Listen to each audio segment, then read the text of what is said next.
Assalamualaikum warahmatullahi wabarakatuh. Halo, selamat pagi sahabat Rumah Sakit Dewi Sri semuanya. Kembali lagi bersama saya, ya. Saya Hilman akan memandu podcast yang baru tayang lagi, baru mulai lagi di TikToknya Rumah Sakit Dewi Sri Karawang. Kali ini sesuai dengan flyer yang telah kita share kepada seluruh platform Rumah Sakit Dewi Sri. Kita kali ini akan live podcast langsung tanya jawab bersama salah satu dokter spesialis yang ada di Rumah Sakit Dewi Sri. Oke, untuk sahabat Rumah Sakit Dewi Sri, mungkin kita sebelum mulai ke topiknya mungkin boleh di-relax dulu ya, kerjaannya dirapikan dulu supaya nanti kita mendengarkan daging semua ini. Kali ini akan pembicaraan daging semua. Di-relax dulu, disiapkan dulu tempat duduknya sebelum nanti kita ngobrol langsung bersama dokter. Oke, sesuai dengan flyer, kali ini kita akan berbincang live podcast salah satu dokter spesialis yang ada di Rumah Sakit Dewi Sri atau mungkin satu-satunya di Karawang, yaitu dengan Dokter Antonius, dokter spesialis andrologi. Halo dok, sapa dulu mungkin dok. Halo, kembali kita kembali. Kita kembali lagi nih dok. Sudah lama banget ya. Lama ya? Sudah ada lama. Sebulan lebih ya? Lebih dok. Lebih, dan sekarang kita di studio yang baru. Oke, keren-keren. Semoga kita nanti juga akan mengundang beberapa. Oke, kurang maju ya? Iya, siap. Oke, Nah, gini ya. siap. Kita juga nanti setelah dokter nanti akan ada banyak dokter-dokter juga dok. Kita akan Ini ada perdana ini di Iya, studio baru. Wah, iya, luar biasa. debutan dok. Debutan Iya. bersama Dokter Antonius. Kemarin dengan Dokter Anto, sekarang dibuka lagi dengan Dokter Anto. Oke, Oke. siap. Oke, untuk sahabat Rumah Sakit Dewi Sri, kali ini kita akan berbincang tentang gangguan seksual pada pria. Nah, sesuai dengan topiknya dan langsung Nah, ini ya. dengan ahlinya, dok. Mungkin untuk sebagai pembuka dok, yang disebut dengan gangguan seksual pada pria ya dok ya? Ya, pada pria. Pada pria, karena dokter andrologi ini adalah dokter spesialis yang menangani tentang kesuburan, gangguan seksual ya. itu pada Pria, pria. iya. Betul. Mungkin dok, untuk mengawali apa sih dok sebenarnya yang dimaksud dengan gangguan seksual pada pria tersebut? Nah, ini kan nanti akan panjang ya. Betul. Atau banyak begitu ya. Saya balik tanya dulu nih sama Ailman nih. Kalau yang sepanjang yang diketahui apa itu gangguan seksual itu? Mungkin yang sering didengar atau yang mungkin sering ketemu atau mungkin mengalami? Nah, buku Enggak aja ya? takut. Enggak ya. Oke. Ya sepengetahuan saya dok, karena ini hal yang tabu ya dok ya, Iya, mungkin iya. masih belum menjadi hal yang lumrah di masyarakat. Sepengetahuan Hilman sih, untuk gangguan seksual pada pria itu salah satunya adalah impoten dok. Ya, Mungkin itu salah satunya dok. ya. Terus juga Betul ya. yang kemarin kita sempat ngobrol ada ejakulasi dini. Iya, Nah, sama juga. mungkin itu aja sih dok yang Dua itu ya. betul. Iya. Jadi memang itu yang banyak diketahui ya, banyak dikenal. Sedangkan memang sebenarnya ada banyak sekali gangguan seksual itu. Nah, kalau dalam pengertiannya, gangguan seksual berarti ketidakmampuan ya. Kalau gangguan seksual pria berarti ketidakmampuan seorang pria untuk mendapatkan kepuasan ya dari aktivitas seksual. Nah, gampangnya seperti itu.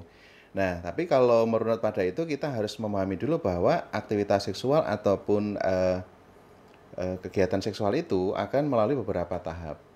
Nah, sebelumnya kita harus kenal dulu atau mengetahui dulu bahwa ada yang namanya siklus respon seksual. Wah, Ya, siklus respon. siklus Kirain seksual, ya. ada siklus head, sekarang kalau kita ada siklus respon seksual gitu Ya, ya. sebenarnya siklus ini bisa terjadi pada pria dan wanita ya. Karena hari ini kita topiknya pria, jadi siklus respon seksual pada pria ya.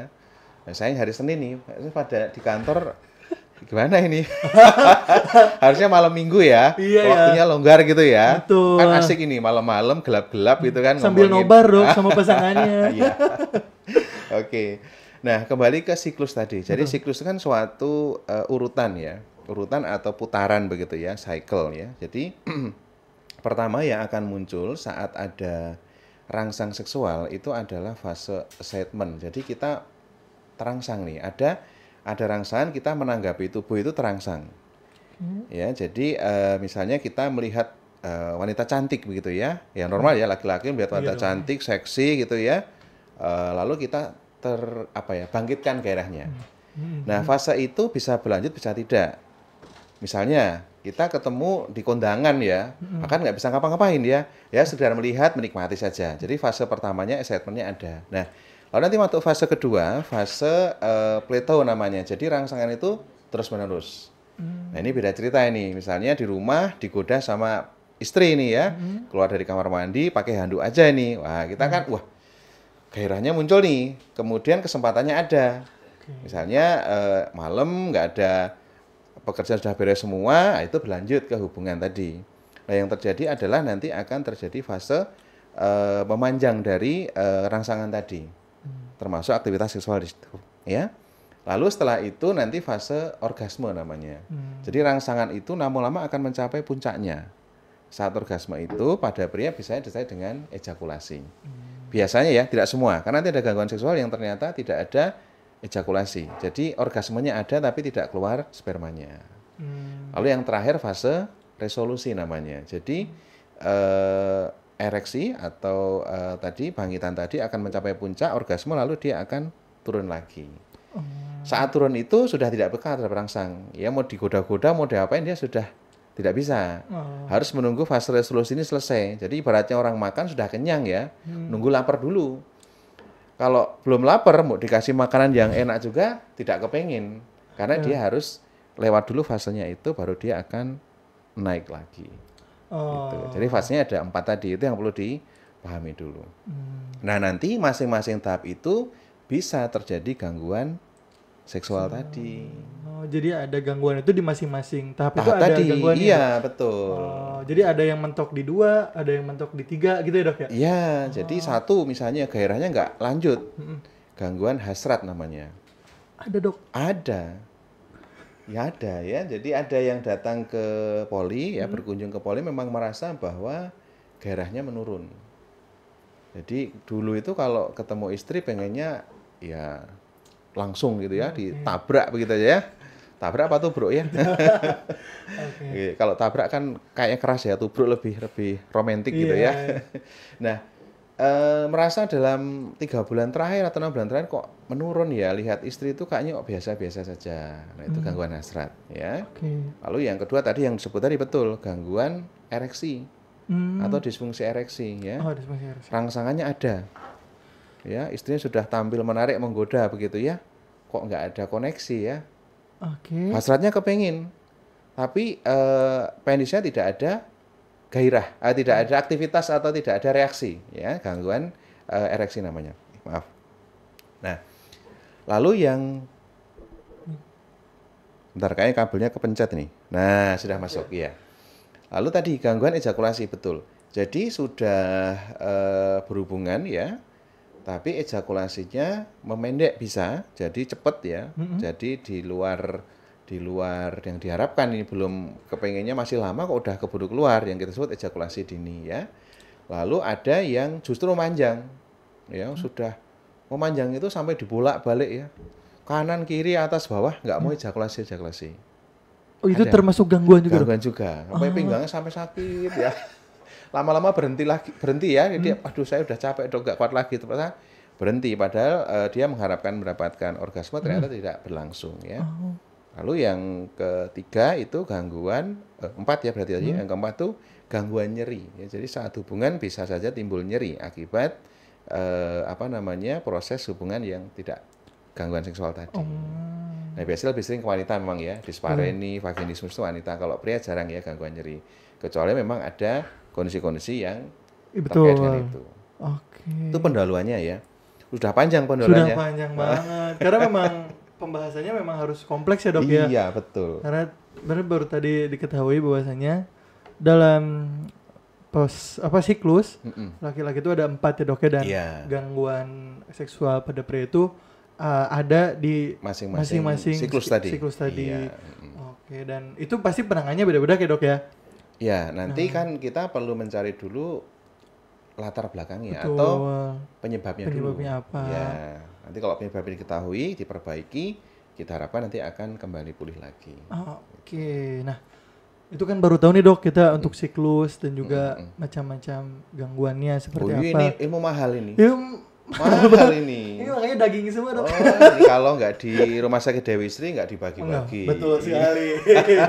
Makanya teman-teman ya jangan jangan lupa ya. Iya. Subscribe apa follow? Follow dulu dok. Follow dulu. Jangan sampai ketinggalan ya dok karena ini momen-momen yang sangat jarang-jarang banget nih. Ini bisa diputar ulang kan? Bisa, nanti kita bagi klip-klipnya dok. Maksudnya kalau teman-teman yang hari ini nggak sempet ikut gitu, nanti bisa melihat di tayangan ulangnya. Betul, nanti ada klip-klip yang tentang informasi-informasi yang penting pada TikTok kali ini nanti dia akan di-share gitu dok. Itu karena jadi edukasi. Ini sebenarnya bagus untuk kita semua ya. Betul. Terutama yang pasangan-pasangan menikah ya. Yang belum menikah gimana dok? Iya tahu, harus tahu juga. Iya, bekal ya dok ya. Bekal, ilmunya, prakteknya nanti. Iya, maksudnya gitu dok. Maksudnya gitu dok. Nah, dari beberapa tadi yang sedikit kita bahas. Nah, secara umum yang sekarang dokter praktek di Polidok, untuk hal-hal seperti ini apakah sudah banyak diketahui ataukah masih jarang nih dok? Padahal harusnya ini tuh bisa ditangani lebih awal, tapi karena mungkin sudah kronis dan pasiennya baru datang. Nah, secara umum apakah hal seperti ini sudah umum nih dok yang mulai terjadi di masyarakat? Nah, kabar baiknya itu memang masyarakat kita, terutama kaum pria ya, sudah mulai menyadari, aware gitu ya. Betul. Terutama dengan layanan andrologi ya. Jadi memang kalau dihitung dalam kunjungan register kita paling banyak itu gangguan kesuburan. Nah, tapi dari sebagian kasus kesuburan itu banyak juga yang akar masalah dari masalah seksual. Ya, jadi gangguan seksual ini tidak hanya terjadi pada usia lanjut ya atau paruh baya ya. Biasanya kita temukan kan laki-laki 45 tahun ya sudah kurang bagus itunya ya. Kualitas kehidupan seksualnya. Nah, ternyata itu juga ditemukan juga pada pasangan-pasangan yang sedang program hamil. Yang usianya lebih muda daripada. Lebih muda. Jadi kalau ditanya tetap banyak kasusnya. Kasusnya banyak, kemudian memang tadi kesadaran sudah semakin bagus ya. Lalu ya bagian andrologi itu kan memang ya fokusnya di situ, di gangguan seksual itu. Dari remaja, kalau remaja itu biasanya lebih ke gangguan pertumbuhan ya, tumbuh kembang ya. Misalnya pubertasnya terlambat nih, belum mimpi basah. Ada dok? Ada. Ya, kalau keseringan mimpi basah gitu? Ya beda itu ya. Nah, itu mimpi basah yang diharapkan ya, beda cerita. Ada yang telat, ada yang kok sering banget kita nih. Jadi belum dia, 18 tahun kok nggak tumbuh kumis gitu ya. Nah, itu kan gangguan tumbuh kembang, itu masuk dalam ini. Lalu tadi pada pasangan usia subur, pasangan sedang promil, ada gangguan seksual. Kemudian pada pria usia lanjut ya, pria paruh baya 40 tahun ke atas yang sudah mulai menurun seksualitasnya. Yang kita sebut sebagai andropos ya. Meskipun istilahnya nggak tepat benar ya, karena andropos itu kan sebenarnya kontra dari menopause. Kalau menopause kan pada wanita. Menopause itu sudah henti haid, sudah tidak terjadi produksi sel telur lagi karena sudah habis. Kalau pada pria sebenarnya pada konsep andropos ini masih bisa produksi sperma masih, tetapi kualitas kehidupan seksualnya memang menurun akibat hormonnya yang menurun. Begitu. Namanya andropos ya. Sebenarnya nggak cuma seksual ya, biasanya ke gaya hidupnya, ke suasana hatinya juga ikut moodnya berubah. Jadi prestasi dianggap menurun, kemudian cepet capek, mudah mengantuk ya, ereksi pagi nggak ada. Itu harusnya kan rutin. Iya. Masih rutin nggak? Rutin dong. Beneran? Iya, pagi siang sore. Iya. Kalau siang sore beda lagi. Itu aktivitas yang lain itu. Kalau yang karena pengaruh hormon ya pagi. Biasanya pagi jam 4, jam 5 bangun tidur. Kok kenceng ya, nggak ada rangsangan, nggak ada apa-apa, bangun tidur kok keras kaku. Nah itu bagus. Morning stiffness ya. Apa tadi morning stiffness, jadi pagi-pagi kaku. Morning stiffness. Iya, betul. Luar biasa. Oke, kita lanjut nih dok. Mungkin sebelum lanjut untuk sahabat Rumah Sakit Dewi Sri yang mungkin nanti ingin konsultasi dengan dokter Anton, nanti bisa daftar langsung. Untuk prakteknya masih di hari Masih Senin, Senin ya, Rabu dan Jumat ya dok. Senin dan Rabu itu sore ya, Hmm. kalau Jumat pagi. Jumat pagi bisa Jadi datang. nggak perlu cuti ya. Jadi bisa menyesuaikan kalau misalnya shiftnya pagi ya kita ketemunya di Sore. sore, kalau shiftnya sore ya ketemu di Pagi gitu. gitu. Untuk Ya. sahabat Rumah Sakit Dewi Sri yang ingin daftar atau bisa datang langsung ke Rumah Sakit Dewi Sri atau bisa via call center kami di 08 satunya 4 kali 6887 gitu. Oke dok, kita lanjut lagi nih dok. Ya. Untuk tadi sedikit kita penjelasan pembuka tentang gangguan seksual. Nah sekarang tadi sudah sempat disinggung untuk jenis-jenisnya dok. Dari mulai mungkin jenisnya tadi jenis gangguan seksualnya muncul di siklus yang tadi ya dok ya. Ada beberapa macam. Nah untuk apa namanya? Untuk masing-masing gangguan itu pasti penyebabnya beda-beda nih dok. Dari mulai tadi yang gangguannya di tahap 1 tentang tidak adanya rangsangan, itu mungkin ada penyebabnya apa. Nah mungkin sedikit mungkin dibahas dok. Oh iya. Dari mulai siapa gangguan di siklus pertama yaitu yang tidak ada rangsangan, apa saja, terus penyebabnya apa saja dok gitu. Oke, jadi kalau mau gampang Betul. sebenarnya kita bagi dua, masalah psikis dan masalah fisik. Oke. Ya kita cari yang fisik dulu ya, itu yang lebih mudah ya, karena psikis itu kan nggak bisa kita lihat ya. Betul. Fisik itu jelas, Oke. misalnya terkait dengan hormon, Oke. hormonnya menurun. Jadi pada pria ini hormon yang sangat penting namanya hormon testosteron. Betul. Ya tumbuh kumis, ya tumbuh bulu. Hari ini saya sengaja nggak potong ya, supaya bisa dilihat testosteron yang bagus seperti ini. Promosi. Ada bulunya nggak? Enggak, minim dok. Minim. Iya. Nggak apa-apa ya. Iya. Karena itu nggak jadi, bukan satu patokan yang Betul. standar ya. Kalau misalnya dari bapak atau orang tua Turunan, laki-laki ya, itu betul. memang bulu-bulu tidak banyak, biasanya ke anak juga tidak Betul. banyak ya. Turunan sih dok. Jadi pertama kan penampakan ciri-ciri fisik tadi ya. Lalu setelah hormon itu kondisi yang terkait dengan penyakit ya. Nah beberapa penyakit yang diketahui dan paling sering ya terutama diabetes. Kenapa? Diabetes itu penyakit gula itu ya, kencing manis ya. Jadi penyakit kencing manis itu akan merusak struktur pembuluh darah, terutama pembuluh darah kecil ya. Sebenarnya seluruh tubuh, tapi yang akan pertama terpengaruh adalah pembuluh darah yang di penis karena dia yang mikro, sangat kecil. Jadi akibatnya ereksinya nggak bagus karena pembuluh darahnya terganggu ya. Jadi ereksi itu bayangkan sebuah kayak balon begitu, dia keisi darah itu kan ngembang. Lalu terjadi ereksi karena darahnya tertahan di dalam saluran tadi. Nah ketika dia tidak terjadi dengan baik ya dia akan loyo. Mungkin udah kenceng tiba-tiba kendor hilang seperti itu.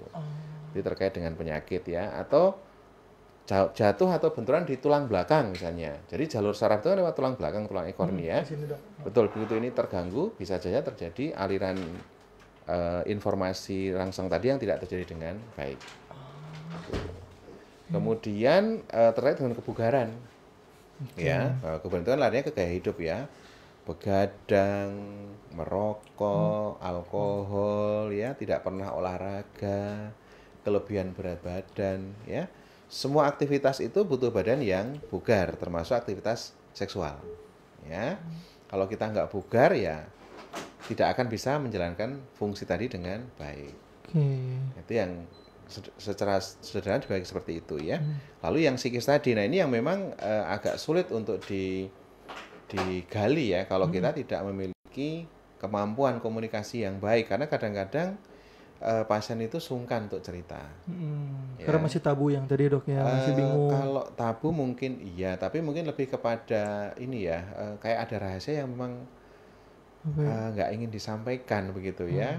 Malu-malu mungkin dok. Iya. Kalau masalah pekerjaan jelas, mungkin ada masalah dengan pekerjaan, kemudian ada masalah dengan keluarga. Itu juga kan bisa menjadi penyebab ya. Jadi kita nggak mood karena kita nggak fokus. Betul. Nah yang hati-hati kan karena konflik dengan pasangan. Ya, nggak bergairah karena ada masalah dengan pasangannya. Atau mungkin ada pasangan yang lain. Nah itu juga bisa. Wah. Iya. Itu kan psikis ya. Betul. Kita memang ada yang seperti itu. Jadi kesulitan situasional namanya, dengan yang satu bisa, dengan yang lain jadi kesulitan karena memang ada mungkin daya tarik yang berbeda ya, yang itu menyebabkan rangsangan yang muncul juga berbeda seperti itu. Oh. Oke, jadi secara umumnya mungkin dibagi kepada dua itu Dua ya, Dok? itu ya. Dua itu karena mungkin dari dua itu pun nanti akan larinya adalah kepada gejala-gejala yang tadi, Dok ya. Ya, Masing-masing. ya nanti kita tetap ini kan kita anamnesa ya namanya Betul. istilahnya. Anamnesa itu kita gali riwayatnya. Betul. Kita tanyakan dari A sampai Z yang resiko atau faktor resiko yang kira-kira terkait ya. Betul. Lalu nanti pemeriksaan fisik ya kita periksa ya apakah memang ada kelainan atau riwayat cedera dan sebagainya yang akan tampak secara fisik ya. Yang terakhir pemeriksaan penunjang dengan tes hormon tadi. Betul. Jadi nanti kalau sudah muncul gejala, sudah ada keluhan, lebih baiknya datang langsung ya, Dok ya, dikonsultasikan karena yang kita tahu kita kan nggak tahu nih seberapa parah, terus juga bagaimana dampaknya. Jadi lebih baik kalau sudah muncul keluhan, gejala, bisa datang langsung ke Dokter Anton ya, Dok ya, untuk konsultasi dan pemeriksaan dan pengobatan gitu. Karena cukup bagi laki-laki ya, Dok ya, gejala-gejala yang tadi itu cukup jadi menurunkan gengsi kita gitu, Dok. Ya, percaya diri bukan percaya gengsi. diri. Iya, percaya dirinya agak. Yang sering terjadi itu adalah yang kita sebut sebagai failure ya. Jadi takut akan gagal ya.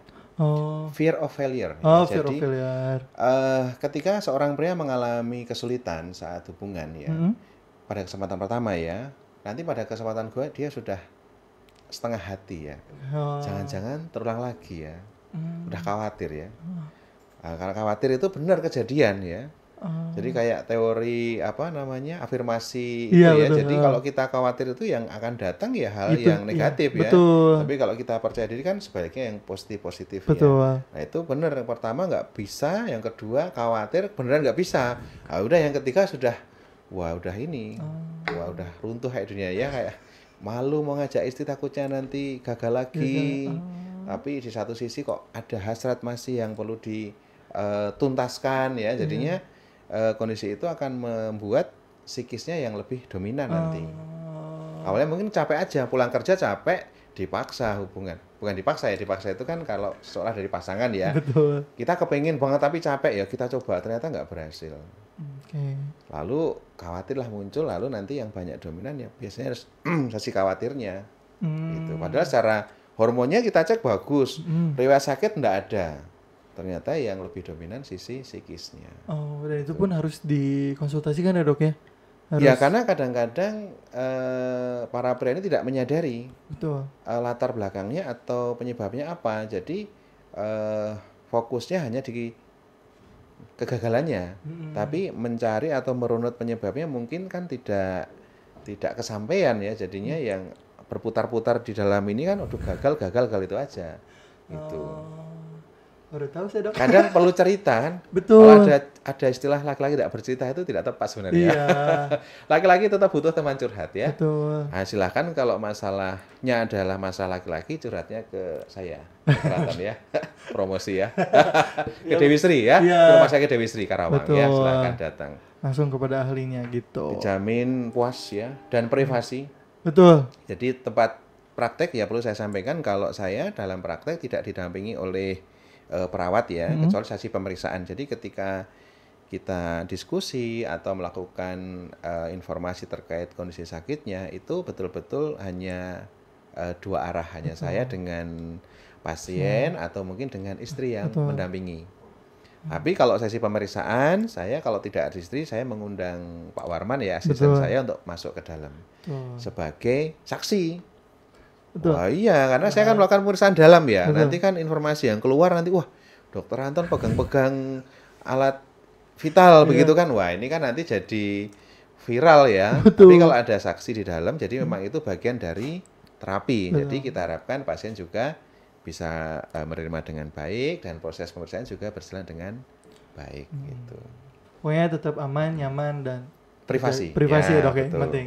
Ya. Karena itu kita tentang organ vital juga ya, Dok ya. Iya, apalagi pria gitu harus dijaga privasinya. Nah, untuk selanjutnya nih, Dok, untuk karena tadi dengan gaya hidup terus juga mengacu atau berdampak kepada gejala-gejala yang muncul. Nah, sebenarnya dari yang tadi sudah dokter sampaikan, Dok, beberapa gejala dan keluhan yang ada tingkat bisa disembuhkannya. Itu apakah masih ada persentase kesembuhannya dok? Apa bisa disembuhkan atau bisa diredakan begitu saja atau bagaimana dok? Mungkin Ya, dari masing-masing mungkin gejala yang tadi. pengobatan Betul, ya, betul. lebih ke pengobatan ya. Jadi kan kalau untuk gangguan seksual tadi kan ada banyak macamnya, Betul. banyak ragamnya ya, dan Betul. banyak juga penyebabnya. Betul. Pasti yang pertama itu kita evaluasi dulu di penyebabnya. Nah, kalau masalahnya adalah sisi psikologis ini relatif lebih sulit ya, sulit atau susah ya. Sebenarnya bukan sulit atau susah. Selama pasien kooperatif ya, kooperatif artinya bisa cerita dengan baik, kemudian bisa menyampaikan apa yang menjadi permasalahannya. Nah, kita bisa bantukan solusi. Kadang-kadang kalau perlu ya kita rujuk atau kita minta konsul ke bagian psikiater ya atau psikolog yang memang lebih mendalami tentang itu ya.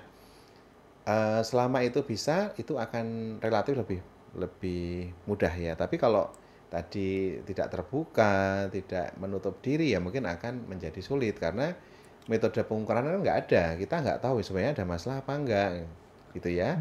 Nah, kalau gangguannya adalah fisik ini kan relatif lebih mudah dicari. Hormonnya kurang.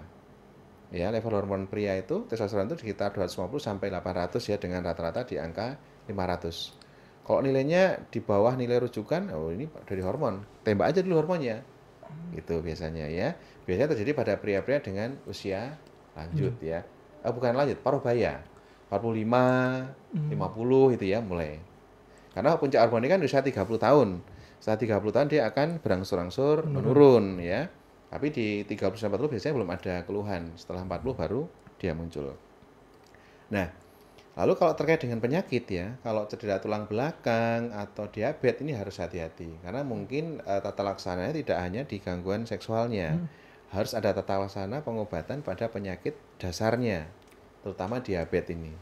Jadi saya wanti-wanti ya, Ailman juga ya, Betul. jangan sampai diabetes. Karena kalau sudah diabetes itu jahat ya, dia menyerang kemana-mana. Ke penglihatan ya, jadi retinopati diabetik, ke ginjal jadi nefropati diabetik ya, ke ereksi jadi gangguan disfungsi ereksi. Itu ya. Dan gangguan ereksi karena diabetes ini tergantung dari lama waktu menderitanya. Jika menderita lebih panjang ya, lebih lama misalnya udah 10 tahun ya, biasanya kerusakannya juga lebih berat dibandingkan yang baru menderita. Jadi wanti-wanti betul, lebih baik kita mencegah ya. Betul dok. Makan diatur ya, jadi insulinnya dihemat. Karena insulin kita kan sudah ada dalam darah ini, sudah ada jatahnya ya. Kalau kita ugal-ugalan makannya, insulin kita cepat habis. Banyak minum manis ya, karbohidrat yang tinggi, nasi itu ya. Nasi, mie, kue itu ya. Wah, itu nanti insulin habis. Kalau habis apa? Ya kita kehabisan insulin atau kekurangan insulin yang terjadi ya diabetes tadi, karena insulin itu fungsinya untuk mengatur kadar gulanya. Gitu. Oke, jadi tetap kembali ke gaya hidup juga ya dok ya? Gaya hidup betul. Iya. Nah kasusnya tadi yang tulang belakang gimana dok? Emang sudah dokter mungkin pernah menangani ada pasien dengan cedera tulang betul. Iya, ada. Jadi memang tapi jelas riwayatnya jatuh ya, dari bekerja jatuh dari ketinggian lalu memang cedera di tulang belakang. Jadi ya itu nanti perlu kita konsultasi ke bagian saraf juga ya. Jadi kita tidak menangani sendiri tapi kolaborasi atau rawat bersama. Iya. Jadi ternyata ada riwayat jatuh pun mungkin itu bisa berpengaruh ya dok ya nantinya ya. Betul, maka ya harus betul-betul ditanyakan, dan harapan kita juga pasien itu akan menjawab dengan kondisi yang sebenarnya. Betul. Ya, jadi tidak ada yang ditutupi ya. Jadi kita juga ini arahnya ke sana jelas ya. Tapi kalau samar gitu kan, waduh, ini bukan, itu bukan apa ya? Kita juga mungkin akan kesulitan untuk menegakkan diagnosa dan mencari penyebabnya, termasuk nanti akhirnya kan terapinya juga tidak optimal. Tuh, jadi jangan denial ya dok ya, bilang aja terbuka agar nanti penanganannya dari dokter pun pengobatan dan penanganannya bisa sesuai dengan keluhan dan juga riwayatnya dok ya. Ya kadang sih cowok memang denialnya itu dok gengsi, malu, yang itu agak berat lah gitu ya menjadi kendala bagi terbuka gitu, Iya, apalagi ke orang baru. kadang-kadang ya. Kadang-kadang Tapi betul. sebagian besar sih rata-rata kalau yang datang berkunjung itu sudah konsul online biasanya. Udah Hmm, nanya-nanya gitu ya, mereka nanya-nanya terus mencari informasi ya mungkin baca atau membaca di internet dan sebagainya, lalu mendapatkan kesimpulan, oh kayaknya kok kayak gini ya, saya sakit ini ya, jadi ini self diagnosis namanya, siap jadi ya, betul. mendiagnosis sendiri, waduh saya kena penyakit Iya. ini nih, terus nyari-nyari ke sini ke dokter siapa ya, oh baru tahu terus ke sini. Nah biasanya secara ini mereka sudah siap ya, jadi maksudnya sudah dari awal sudah menyiapkan diri untuk menjalani sesi terapi. Dan Gitu. iya memang agak bahaya juga dok, self diagnosis itu dok. Saya keluhannya nih kayaknya ini deh. Terus dia cari sendiri, obatnya cari sendiri. Bahkan mungkin cari alternatif Iya, betul. ya untuk menangani keluhan dia Iya, gitu. Jadi lebih baik kalau memang ada keluhannya langsung datang aja ya dok ya. iya. Nah untuk tadi menyinggung self diagnosis dok, Hmm. terus juga kan pasti kita riset sendiri, penanganan sendiri. Nah yang mungkin dokter sudah pernah temui di pasien dokter, ada gak sih yang tadinya dia tuh nyoba ke alternatif dok dengan Mm-mm. keluhan dia, Mm-mm. ternyata itu tuh malah memperburuk kondisi pasien. Nah, yang sering terjadi itu menggunakan obat-obat kuat ya. Nah obat kuat gimana dok? Iya, obat kuat itu kan diklaim herbal ya. Betul ini. Tapi berdasarkan penelitian ada yang kemarin rilis terbaru, jadi obat-obat bisa dicari nanti di internet, saya lupa di berita apa ya, itu memang obatnya itu mengandung obat-obat erektogenik namanya. Apa tuh dok? Erekto itu kan ereksi. Eh, Erektogenik itu ya membangkitkan ereksi, kampanye begitu ya. Nah, obat-obatnya bahan kimia yang dicampurkan ke dalam bahan-bahan yang diklaim herbal tadi. Nah, sayangnya jenis obatnya apa, dosisnya apa kan tidak dicantumkan ya. Jadi kita kan patokannya, oh ini ininya herbal semua ini. Bagus Oh nih iya, gitu. tongkat apa misalnya tongkat Hasan, Oh iya, saya pernah dengar tuh. tongkat Hasan ya, atau apalagi ya misalnya dari dataran apa namanya Dieng ya, Iya. apa gitu ya kan banyak ramuan macam-macam ya, atau dari Korea ya banyak lagi masuk ya. Nah ternyata dalam penelitian laboratorium selain bahan-bahan herbal tadi dimasukkan juga bahan-bahan yang kimia tadi yang ergogenik begitu. Mereka nyoba sendiri nih biasanya.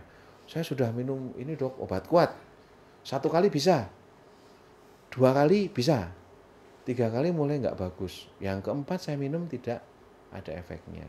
Nah, itu kita mulai curiga ini ya, wah ini kalau sekali minum gimana? Habis minum langsung kenceng dok, emang dok. Wah, kalau itu betul herbal, efeknya kan akan panjang ya. Jadi nggak yang mendadak atau yang segera gitu Instan ya, gitu dok. instan betul. Jadi dia porsinya akan panjang. Kalau setelah minum apapun langsung ada reaksi, itu hampir dipastikan itu adalah bahan-bahan yang kimia tadi. Hati-hati ya. Kadang-kadang seperti itu kita berikan dosis yang standar sudah tidak mempan karena dia sudah terbiasa dengan dosis yang tinggi. Oh, resisten jadinya dok ya kalau yang Ya, iya kalau resisten sebenarnya istilah khusus untuk antibiotik ya. Resisten itu kan bakteri kebal terhadap dosis obat yang kita berikan. Kalau ini mungkin lebih tepatnya ke dose dependent ya. Jadi dosis dependent. Jadi dia kalau tidak diberikan di dosis di atasnya tidak bakal tidak reaksi. ada reaksi. Gitu. Baru tahu dok. Jadi Sudah minum belum? belum. Jangan kalau belum. Iya, enggak dok. Kerating Deng aja yang enak ya. Nggak boleh sebut merek ya. Iya, iya. Ya udah minum mineral aja. Mineral aja. ya. Nah, karena tadi katanya produk-produk yang mungkin sekarang ada di pasaran mungkin Ya. takutnya terindikasi dengan bahan kimia nih dok. Nah, Hmm. sebenarnya yang organiknya ada gak sih dok? Apa makanan atau minuman yang menunjang Iya.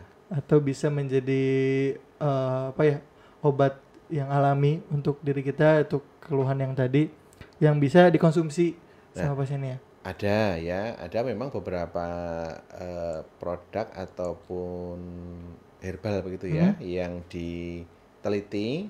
Jadi istilahnya fitofarmaka ya. Jadi obat yang sudah distandarisasi. Bukan obat jamu ya, jamu atau herbal yang sudah terstandarisasi. Jadi dia sudah diukur dosisnya. Jadi kalau kita kan nggak bisa minum kunyit 2 ruas atau apa, enggak kan. Jadi dia sudah diambil ekstraknya, jadi sudah miligramnya sudah terukur ya. Kita kan daun kelor 5 lembar, Iya. daun apa 7 lembar gitu kan, kita nggak bisa standarisasi. Tapi kalau ini sudah terstandarisasi. Ada beberapa yang memang sudah diteliti dan bisa membangkitkan atau memperbaiki fungsi ereksi dengan salah satunya meningkatkan hormon testosteron tadi. Jadi hormon testosteronnya akan di-upgrade begitu ya, sehingga fungsi seksualnya akan membaik. Gitu. Oh, dan itu pasti di tempat yang memang sudah sudah teruji lah gitu dok ya, tidak bisa Ya. sembarangan. Nah ini yang membedakan ya, kalau dalam bidang kesehatan atau kedokteran itu kan ada penelitiannya, jadi tidak asal ya. Jadi misalnya ada 1.000 orang ya, yang 500 diberikan obat, yang 500 diberikan obat, tapi yang tidak ada, yang cuma obat placebo namanya. Lalu nanti akan kita ikuti perkembangannya. Ternyata yang diberikan obat bagus, yang placebo tadi nggak bagus. Berarti baru kita simpulkan ada hasil yang baik begitu ya. Bukan klaim ya. Oh ya betul. Si A minum ini cocok, si B minum cocok, itu namanya kan klaim ya. Kalau klaim itu tidak kuat dasarnya. Kalau tadi kan ada penelitian yang kita ikuti betul-betul dari diberikan, dievaluasi 3 bulan, 6 bulan, 1 tahun, bagaimana nih? Oh ternyata semakin baik. Berarti kita bisa menyimpulkan bahwa ini ada manfaatnya. Oh. Gitu. Nah kalau makanan yang buah-buahan atau makanan dok yang bisa kita konsumsi sebagai nutrisi untuk menunjang yang tadi, apakah ada dok? Mungkin daging, kacang atau kalau makanan itu lebih ke ini sperma sebenarnya, kualitas kesuburan sperma ya.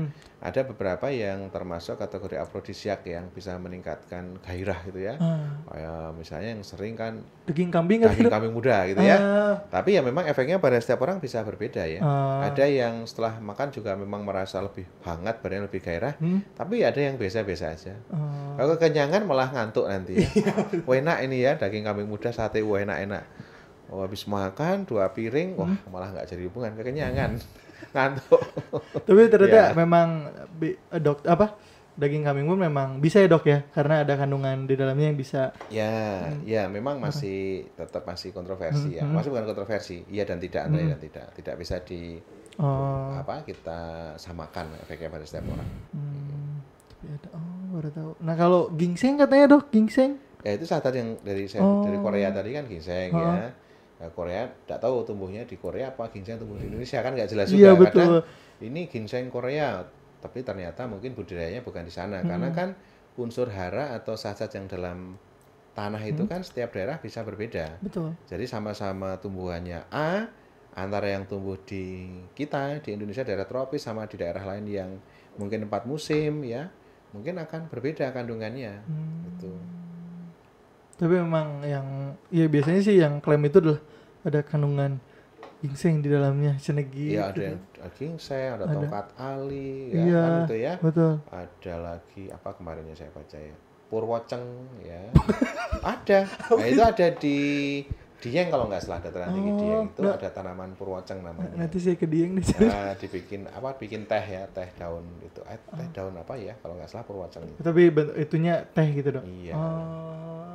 Diseduh gitu ya. Nah kalau itu betul-betul herbal kan, karena dia kan akan diminum dalam jangka waktu lama, lalu kita harapkan ada perbaikan.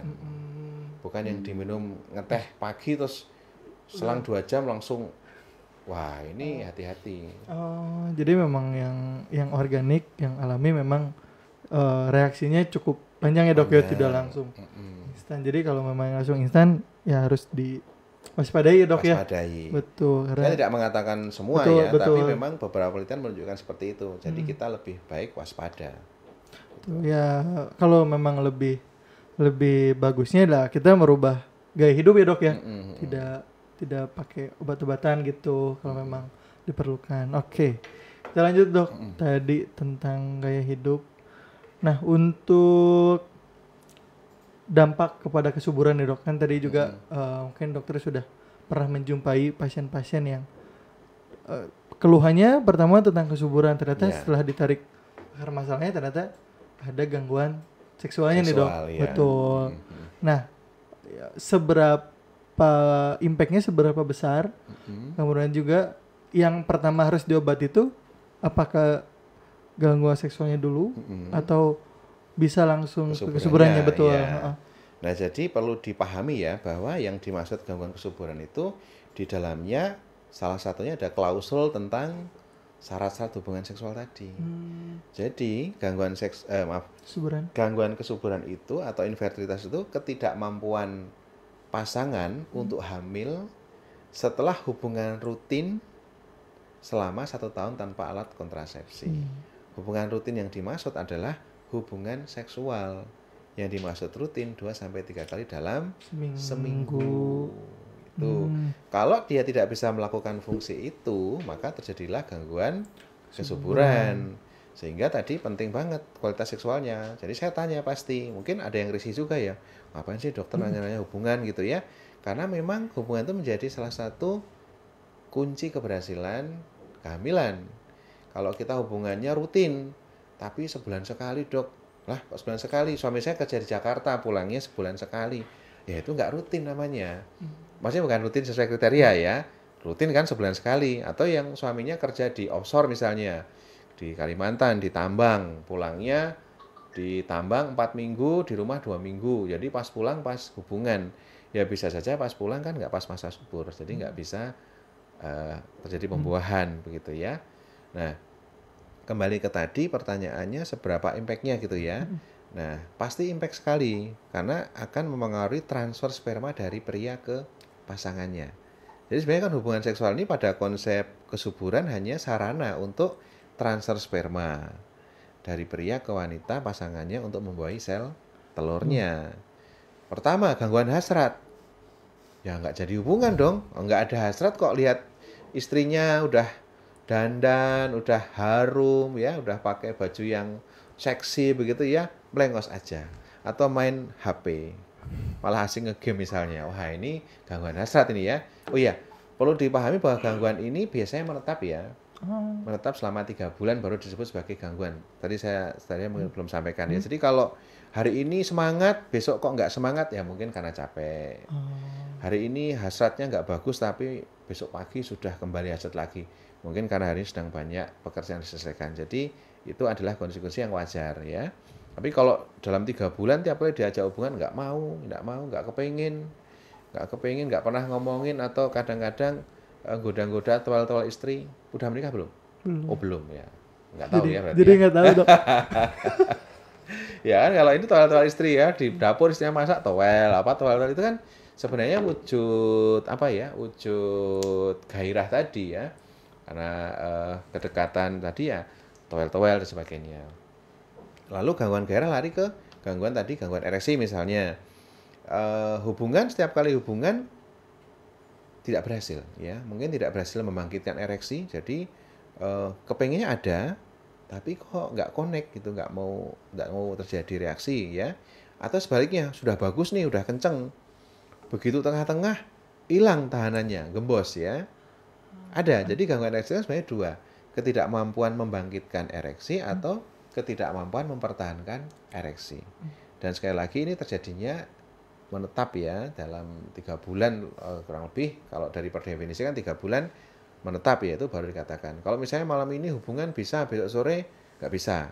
Nah mungkin kalau itu lebih tepatnya mungkin masih cukup puas, masih kenyang ya. Jadi digoda-goda nggak mau, masih kenyang. Nunggu lapar dulu, laparnya kapan? Minggu depan ya nggak apa-apa. Memang laparnya panjang misalnya, ada yang seperti itu. Ya, jadi kan nggak bisa kita minta kamu hubungan rutin 2 kali seminggu ya gitu. Kan tergantung dari dia sendiri dan pasangannya. Jadi nggak ada panduannya juga yang ideal berapa. Tapi khusus untuk kesuburan memang anjurannya 2-3 kali tadi. Atau gangguan ejakulasi, sama. Ejakulasi berat, baru pasangannya baru buka baju udah ejakulasi. Ya sama, karena tumpahnya di luar saluran reproduksi pasangan ya otomatis juga tidak terjadi kehamilan. Atau tadi yang retrograde yang memanjang ejakulasinya, udah putar-putar ya, di atas, di kanan kiri diangkat, dibanting, dibanting, ya. Kenapa ketawa? Ya, iya. Pokoknya segala macam gaya udah diputar-putar nggak bisa, ya sampai capek, sampai akhirnya karena capek ereksinya turun lagi. Nah itu juga masalah juga karena akan mengganggu tadi transfer sperma. Satu lagi yang sering terjadi adalah retrograde ejakulasi. Jadi ejakulasinya arahnya ke belakang, ke Bentar gimana kantong dok? kencing ya. Ah, Jadi ejakulasi ini kan normalnya kan ke depan ah. ya, melewati uretra. Uretra itu saluran ini ya di yang dalam Hmm. dalam penis itu dia akan nyemprot ke depan.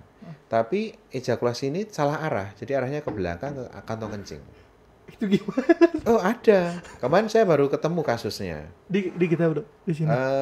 Kebetulan Oh, tidak oh, ya. oke, oke. Jadi keluhannya ini pada penderita diabetes seringnya ya. Dia sakit diabetes kalau nggak salah 4 tahun ya. Kemudian kok dalam 3 bulan terakhir ini kok hubungan itu orgasme bisa mencapai puncak seksualnya bisa, tapi kok nggak ada yang keluar. Jadi kayak angin aja, kosong nggak ada isinya. Kayak, Ya. pah gitu dok. Push.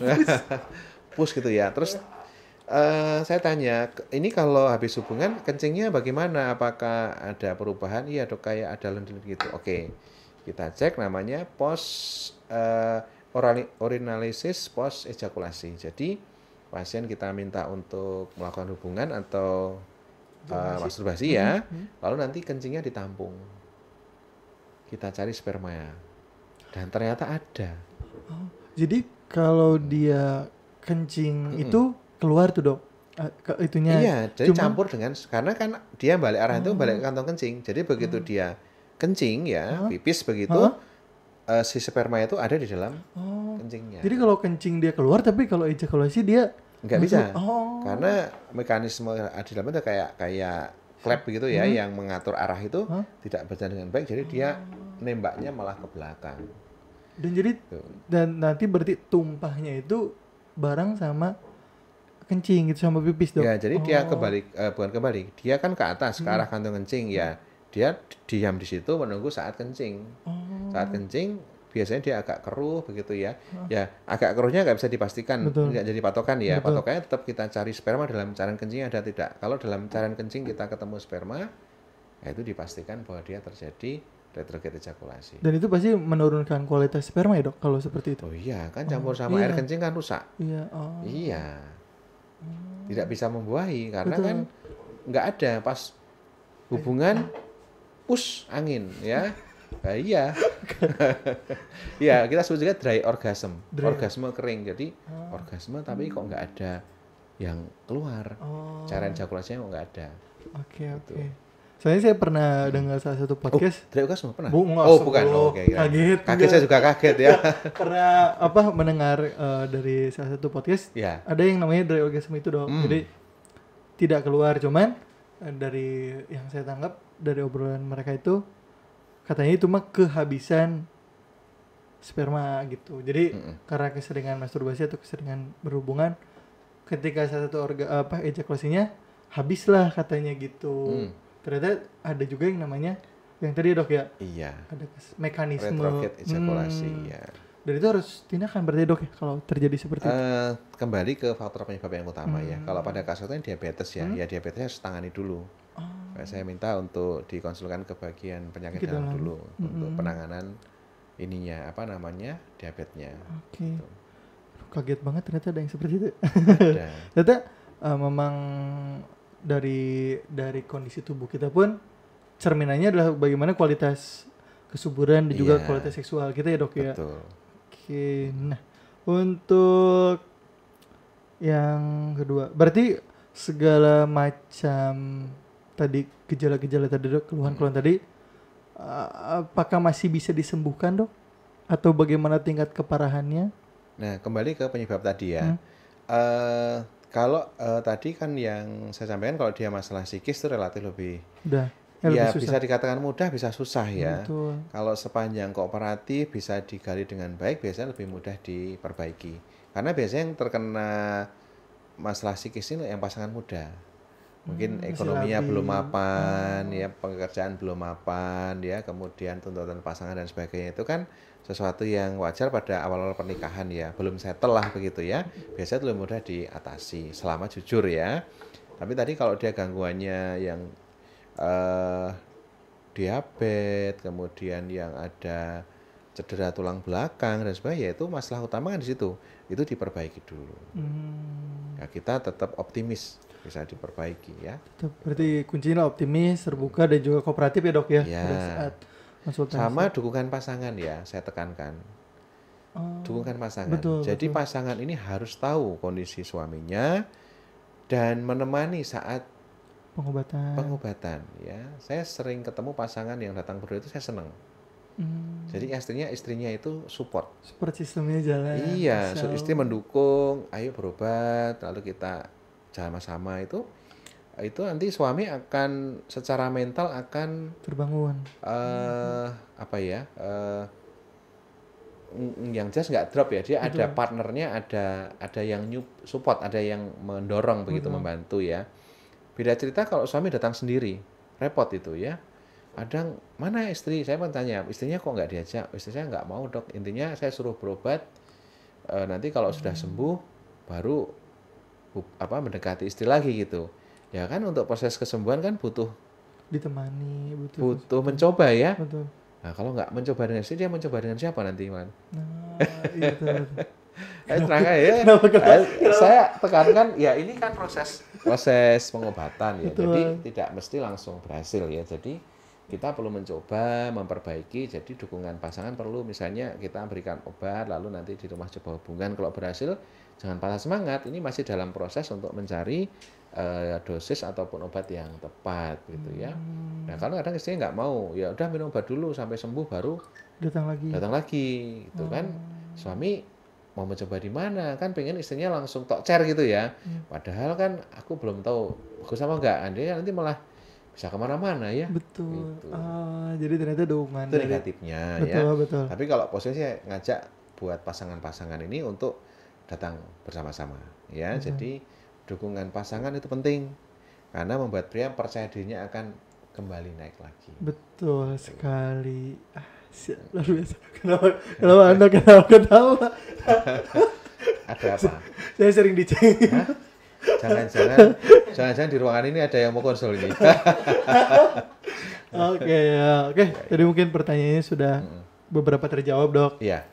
Nanti mungkin kalau sahabat rumah sakit Dewi Sri yang ingin konsul lebih panjang atau lebih pribadi bisa Iya. datang langsung ke rumah sakit Dewi Sri dengan dokter Anton. Nah untuk segmen selanjutnya dok, kita tadi sudah membahas tentang gangguan seksual. Nah kita ada beberapa mitos dok yang sudah saya catat di sini yang beredar di masyarakat. Mungkin nanti dokter bisa menjawab faktanya seperti apa dan yang sebenarnya itu seperti apa gitu dok. Oke, untuk mitos yang pertama mungkin tadi sudah terjawab dan ini mungkin jadi klip aja dok, rangkuman buat kita semua. Mitos yang pertama, gangguan seksual hanya terjadi pada pria usia tua. Oh ya, mitos ya. Jadi gangguan seksual itu bisa terjadi pada usia muda sampai usia dewasa ya, dan di usia lanjut juga ya. Kalau pada usia muda lebih karena masalah psikis tadi. Kalau pada usia paruh baya saya sebutnya ya, 45 ke atas itu biasanya memang sudah ada kondisi fisik yang menurun itu. Jadi mitos ya. Iya. Jadi yang usia muda pun bisa terjangkit. Pasangan usia subur terutama ya. Dan masuk yang dalam pandangan dokter, range sudah masuk usia tua tuh dari mulai umur berapa dok? Nah, kalau kita pakai kriteria WHO ya, paruh baya itu kan 40 ke atas ya. Plus Jadi 40 ya berarti. paruh baya. Jadi 40, 45, 50 itu kita sebut sebagai paruh baya. Itu. Jadi di bawah 40 pun bisa mengalami gangguan seksual ya dok? Bisa. Oh, 20 juga ada kok. Ada. 28 tahun, 25 tahun ada. Baru menikah. Oh, dan itu memang backgroundnya ada banyak penyebabnya juga deh. Ya, salah satu yang tadi kalau dari usia muda biasanya psikis dia. Betul. Oke, untuk mitos yang kedua, pria subur pasti kuat secara seksual. Pria subur pasti kuat secara seksual. Jadi yang seksualnya kuat, hubungan seksualnya kuat, pasti subur. Nah, ini tidak tepat ya. Tidak tepat karena kesuburan ini berbeda dengan keperkasaan istilahnya ya. Kalau perkasa itu kan lebih ada fungsi seksual. Sedangkan kalau kesuburan nanti ke fungsi reproduksi. Jadi kan organ kita namanya organ reproduksi. dan juga organ seksual karena fungsinya dua. Nah, kalau perkasa tadi kan merujuk kepada fungsi seksualnya. Betul. Kalau kesuburan tentu kita dari fungsi spermanya nanti yang akan kita lihat. Ada pria mungkin yang badannya bagus, keker ya, gym rutin, wah, gagah gitu ya. Kita cek sperma ternyata nggak bagus. Ada yang seperti itu. Sebaliknya yang ekstrem ada yang kurus ya, cungkring, apa ya cungkring itu ya. Kayak ini kita cek, spermanya banyak sekali, puluhan juta ya. Jadi itu tidak bisa menjadikan patokan. Gitu. Jadi kunci utamanya ya kalau kesuburan cek sperma, itu kita lihat dari spermanya dulu. Gitu. Oke. Untuk yang ketiga, minum jamu atau suplemen kuat bisa menyembuhkan disfungsi ereksi. Mitos juga ya. Jadi kunci utamanya kalau penyembuhan itu kan dasarnya apa, penyakitnya apa, lalu itu yang kita terapi dulu. Baru dia akan sembuh. Nah, obat-obat itu kan ada obat yang mengobati gejalanya, namanya obat-obat simptomatis, dan obat-obat yang mengobati penyebabnya, kausatifnya ya, atau penyebab intinya apa. Nah, jamu-jamu itu mungkin simptomatis ya efeknya ya. Jadi dia lebih pada menimbulkan rasa nyaman, kepuasan, atau mungkin percaya diri gitu ya kalau dia betul jamu. Tapi kalau ada masalah yang lebih mendasar seperti diabetes misalnya ya obat-obat tadi tidak banyak pengaruhnya. Seperti itu. Ya. Oke. Untuk yang keempat, pria yang sering berhubungan seksual akan lebih sehat. Kenapa? Ini dari Google ini. Oh iya iya. Oke, gitu dok. Untuk keempat, pria yang sering berhubungan seksual akan lebih sehat. Bisa iya ya, kayaknya betul. Saya cenderung setuju ya. Karena hubungan seksual itu seperti olahraga. Kalau kita rutin melakukan olahraga, itu kan akan baik untuk tubuh ya. Olahraga itu nanti memicu fungsi jantung, jelas ya, kebugarannya, ketahanan tubuhnya atau endorfinnya akan bagus. Kemudian hormonnya akan meningkat, hormon testosteronnya ya kalau kita rutin hubungan ya. Kemudian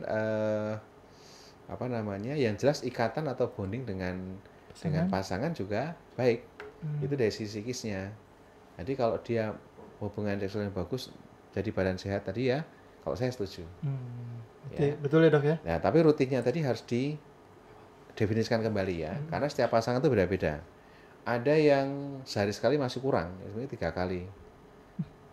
3 kali sehari? Iya, ada yang hiper ya. Kenapa ketahuan? Saya suka disudutkan.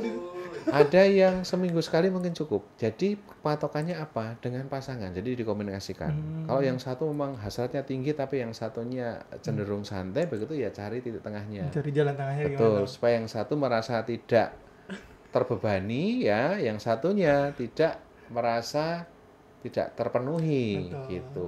Ya jadi masing-masing nanti ini bisa dikomunikasikan ya. Nanti kalau udah menikah ya, pernikahan awal-awal itu kan apa ya, saya sebutnya sih gairahnya itu lebih kepada kalau dibilang itu lebih banyak nafsunya mungkin ya. Tapi nanti kalau sudah tahun 10 atau 15 menikah itu nanti yang muncul sisi romantiknya. Jadi hubungan tuh memang murni seperti memuaskan pasangan untuk ikatan seperti itu. Oke. Masih jauh ya? Jauh. Nanti. Tapi kan jadi bakal bahas. Oh iya. Betul. Jangan praktek dulu tapi ya. Iya, nggak dok. Oke, lanjut ya. Kenapa saya diketahui? Iya. Oke, untuk mitos mungkin terakhir ini dok. Terakhir. Banyak banget mitosnya. Mitos terakhir. Masturbasi bisa menyebabkan impoten. Oke, jadi ini kan sebenarnya masih jadi kontroversi atau kontroversi boleh sebut ya. Atau dalam penelitian mungkin. Jadi yang dimaksud impotensi kan disfungsi ereksi. Disfungsi ereksi itu berarti tidak mampu membangkitkan ereksi atau mempertahankan ereksi untuk kualitas hubungan yang memuaskan, seksual yang memuaskan. Artinya ada partnernya, berhubungan dengan partner. Nah, beberapa yang kita jumpai ereksi ketika kita melakukan sendiri dengan masturbasi bisa, ya bisa. Tapi begitu dengan pasangan tidak bisa. Itu. Jadi rangsangan ataupun sentuhan yang dengan tangan itu akan berbeda memang dengan yang dengan kontak langsung dengan vagina ya. Nah, sejauh mana itu menjadi apa namanya kebiasaan harus diperhatikan. Kalau ini hanya sebagai selingan, misalnya istri sedang halangan, tapi nanti ketika istri sudah siap kembali lagi tidak masalah. Tapi yang dikhawatirkan keterusan, karena merasa lebih nyaman ketika melakukan sendiri, ketika dengan pasangan menjadi kesulitan. Nah itu bisa onani atau masturbasi menjadi penyebab dari tadi gangguan disfungsi tadi. Oke, berarti skemanya seperti itu dok ya? Bisa ya, bisa tidak. Kembali ke porsinya masing-masing. Betul. Ya. Oke, terima kasih dok. Kita lanjut ke... masih ada? Untuk kita sekarang ke tanya jawab dok. Sampai jam 12. Siap. Sebentar lagi nih kita sebagai sebelum penutup kita cek dulu ada beberapa pertanyaan dari sahabat rumah sakit Dewi Sri. Oke. Pertama dari Ed Buricak Burinong.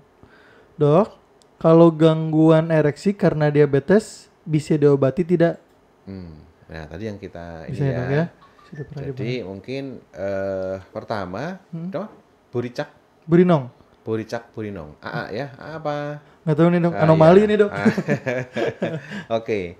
Gangguan ereksi karena diabetes. Jadi pertama pasti diperbaiki dulu atau normalkan ya. Mungkin istilahnya bukan dinormalkan ya.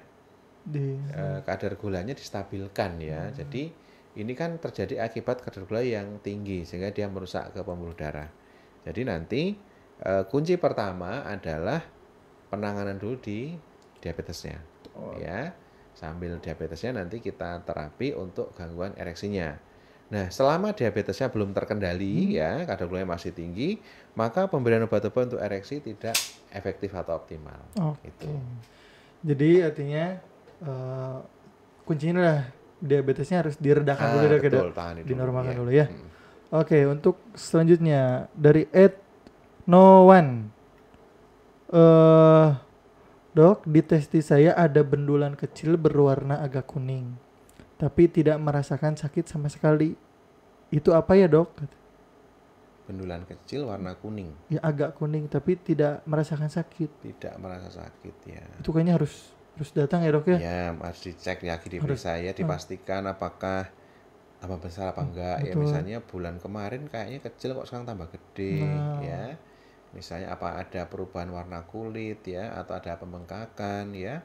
Kalau jadi tadi kan nggak ada ya, jadi nggak ada. Kemudian letaknya ya, apakah dia di bawah kulit ya, atau mungkin lebih ke dalam ya. Kemudian posisinya di sebelah mana perlu kita pastikan ya. Jadi kita tidak bisa hanya berdasarkan yang disampaikan hari ini. Oke, jadi memang harus dicek lebih lanjut ya dok ya. Betul, tidak bisa dikatakan ini apa itu apa. Oke. Untuk pertanyaan selanjutnya, dok, untuk menunjang ini dari Iqbalalala. Ya. Dok, cowok kayaknya kalau sebenarnya dok, bagaimana sih suasana berhubungan yang baik secara medis? Kemudian apakah harus gelap? Apakah harus terang? Atau seperti apa dok? Wah, suasana hubungan. Betul dok. Apakah bisa berpengaruh pada kualitas? Tidak ada panduan ya. Yang saya pernah, yang sejauh ini saya baca sih tidak ada yang harus seperti itu gelap atau terang ya. Kadang ada yang nyaman gelap-gelapan, tapi ada yang senang terang juga. Jadi bisa melihat pasangannya dengan maksimal ya, karena visual atau penglihatan itu menjadi salah satu unsur penting untuk membangkitkan gairah ya, melihat pasangannya dengan penampilan yang menarik gitu kan akan semakin membangkitkan gairah ya. Pasangan sudah tampil cantik, sudah seksi, gelap, nggak kelihatan apa-apa, ya mungkin akan kurang maksimal juga. Ya, jadi kalau untuk panduan tadi tidak ada. Jadi ya, kembali kepada ke masing-masing, iya. Mungkin selang-seling aja ya. Kalau pas berkunjung ke rumah mertua ya gelap-gelapan. Iya, Kenapa saya diketahui? Kenapa saya diketahui? iya, kalau di rumah sendiri, di ruang tamu terang ya, wah, biar terekspos semua bagian bisa tervisualisasi dengan baik. Ya, Hmm. itu. Baik dok, jangan terlalu panjang. Saya diketahui soalnya. Ya, Oke, ya, ada pertanyaan dok. ya. Dok, Mm. eh teman saya lagi ini tuh. Wah, Kalau siapa? kalau tiap mau klimaks tapi selalu gagal karena kegap oleh anak, apakah akan bermasalah dok? Jadi mungkin ejakulasi yang tertahan mungkin dok. Mm-mm, Nah itu mm-mm. apakah akan menyebabkan berpengaruh Gangguan gitu seperti ya. itu? Oke, jadi ini memang sering ditemui pada keluarga-keluarga muda ya. Jadi ketika sedang asik berhubungan, anak bangun ya. Nah ini itu. Jadi eh,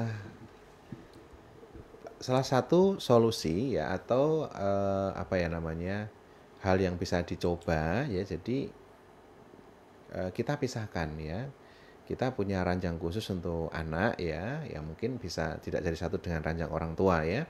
Kalau sudah cukup umur ya, bisa dibuatkan kamar terpisah juga sehingga nanti tidak mengganggu aktivitas ya. Nah, kaitan dengan tadi, jadi apakah kalau tidak keluar gitu ya, terus jadi di dalam itu jadi apa ngerem gitu ya, banyak keras gitu ya.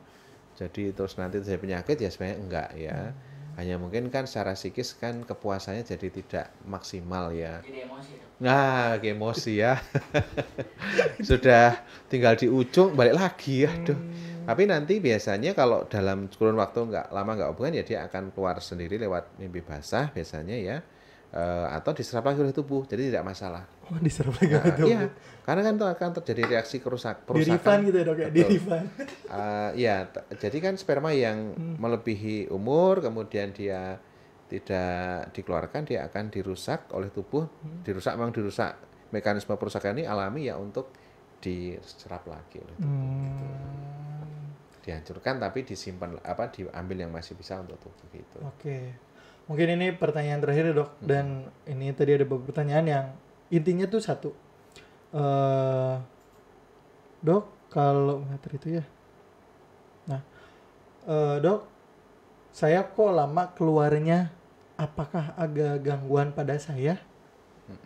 Nah, Mungkin yang tadi dok, yang tadi. lama ya, mungkin larinya kalau lama itu kan waduh, disfungsi ereksi nih. Nggak kuat berdiri sebelum waktunya selesai.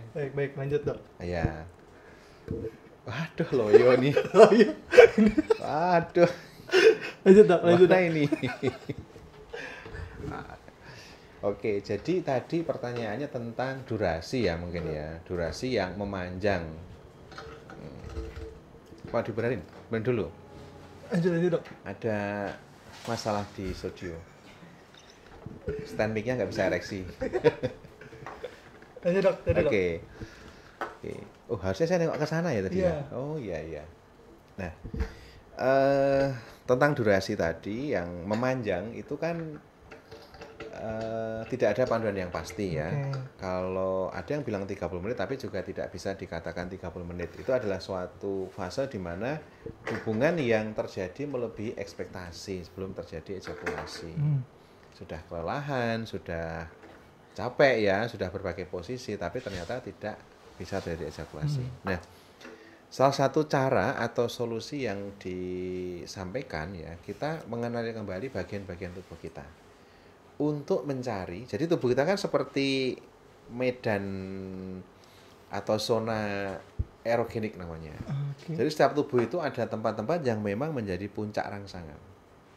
Ya, mungkin kalau kita asumsinya, kalau kita bicara wanita ya, mungkin asumsinya ya puncaknya di sekitar dada atau mungkin di vagina ya. Tapi ternyata tidak. Setiap tubuh itu adalah medan atau zona erogen tadi. Mungkin di betis bagian belakang, mungkin di pahanya, mungkin di pinggangnya, mungkin di belakang telinga. Itu adalah bagian-bagian yang bisa membangkitkan rangsang yang tinggi. Nah, nanti kita harus mengenali diri kita ya. Aku senangnya diapain nih ya? Posisi apa yang sebenarnya bisa mendapatkan rangsangan yang maksimal? gitu ya. Kalau itu dicoba dengan pasangan, lalu nanti kita akan menemukan posisi ataupun suatu metode yang bisa membangkitkan gairah sampai puncak. Tuh. Itu kalau semua baik ya. Lain cerita kalau misalnya memang ada riwayat dia mendapatkan kepuasan dari onani atau masturbasi misalnya, ya itu akan kesulitan karena tangannya kan bisa diatur nih. Oh, aku pengennya kenceng nih, lebih kenceng tahanannya misalnya atau tekanannya, gerakannya lebih kenceng, kita bisa atur. Tapi kalau ketika kita hubungan kita nggak bisa. Defaultnya sudah seperti itu, kita nggak bisa meminta atau mengharapkan seperti yang dalam pikiran kita. Gitu. Bisa itu. Oke. Sudah cukup dok tadi dijawab sudah seperti itu. Jadi kesimpulannya tadi mengenali dulu ya. Kenali tubuh kita, cari titik-titik yang erotis tadi di mana dulu, lalu itu dilakukan stimulasi semaksimal mungkin dengan menggunakan apa-apa ya, apapun ya. Iyalah, pakai tangan, pakai anggota tubuh yang lain, pakai kemoceng. Pokoknya yang bisa membangkitkan tingkat kepuasan gitu ya. Betul. Iya. Kok saya tahu ya? Curiga. Bahaya. Oke, untuk sahabat Rumah Sakit Dewi Sri, karena waktunya tadi kita sudah panjang dok. Mungkin jika masih ada pertanyaan bisa datang langsung ke Rumah Sakit Dewi Sri, ketemu dengan Dr. Anton seperti itu. Karena masih banyak pertanyaan nih dok sebenarnya dok. Oh, iya? Cuman mungkin kalau ditanya semua kita sampai jam 2 siang nih dok. Saking lamanya. Cuman seperti itu sih untuk sahabat Rumah Sakit Dewi Sri. Kita sudah banyak tadi dok dengan Dr. Anton sudah banyak berbincang tentang gangguan seksual dan juga tentang gangguan kesuburan juga ya dok ya. Jadi emang nyambung kan ya. Nyambung gitu karena memang sering berhubungan. Jadi semoga pembicaraan kita sekarang dok bisa bermanfaat bagi semua yang menonton. Nanti juga mungkin kita akan share juga beberapa klip yang memang harus dan juga penting diketahui oleh sahabat Rumah Sakit Dewi Sri gitu. Oke. Untuk sahabat Rumah Sakit Dewi Sri, saya ingatkan lagi untuk sahabat yang ingin konsultasi dengan Dr. Anton di Rumah Sakit Dewi Sri, bisa datang langsung ke Rumah Sakit Dewi Sri. Dr. Anton prakteknya di hari Senin, Rabu, dan Jumat. Untuk Senin dan sore, Rabu sore, Jumatnya pagi. Jadi untuk sahabat Dewi Sri yang ingin datang pagi bisa di hari Jumat ya dok ya. Yang bisanya datangnya sore bisa di hari Senin dan juga Rabu. Tidak perlu cuti ya. Betul. Jadi sudah disusun jadwalnya supaya bisa disesuaikan dengan jadwal kerjanya. Betul. Jadi untuk sahabat Dewi Sri yang ingin daftar bisa datang langsung ke Rumah Sakit Dewi Sri atau via WhatsApp call center kami di 08 1-nya 4 kali 6887. Oke dok, terima kasih dok. Terima kasih kembali. Saya pesan satu boleh? Boleh, silakan dok. Nah, dalam beberapa kali podcast ini kan kita mencari topik sendiri. Nah, nanti dari sahabat-sahabat Dewi Sri, silakan ya kalau ada mengusulkan topik atau apa yang ingin dibahas atau ingin disampaikan, nanti bisa ke call center atau ke DM Instagram ya, bisa. Instagramnya silahkan ya. Jadi supaya apa yang kami sampaikan ini nanti sesuai dengan kebutuhan dari sahabat Dewi Sri semua. Gitu ya. Boleh nanti topiknya tentang apa saja, nanti kita kupas bareng-bareng. Mantap ya.